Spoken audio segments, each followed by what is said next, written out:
আপনারা দেখতে পাচ্ছেন যে হচ্ছে ইতোমধ্যেই যমুনা টেলিভিশনের মাধ্যমে দেখছেন যে বাংলাদেশের আনসার সদস্যদের সাথে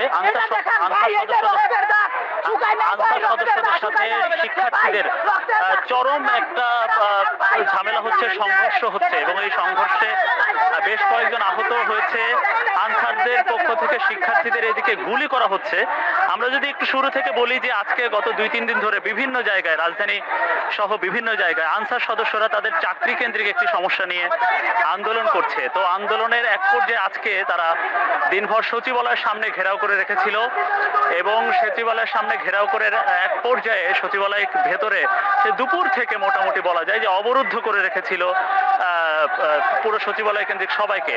সবশেষ স্বরাষ্ট্র মন্ত্রণালয় থেকে জানানো হয়েছিল, স্বরাষ্ট্র উপদেষ্টা এক প্রেস রিলিজ দিয়ে জানিয়েছিলেন যে আনসারদের যে বিভিন্ন দাবি দেওয়া ছিল এই দাবি দেওয়া পূরণ করা হচ্ছে বা হবে।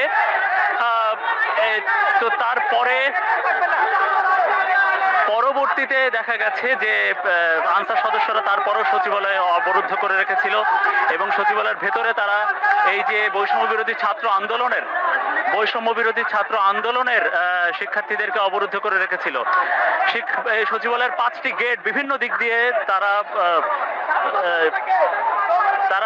বন্ধ করে রাখে, অবরুদ্ধ করে রাখে। পরবর্তীতে এই বিভিন্ন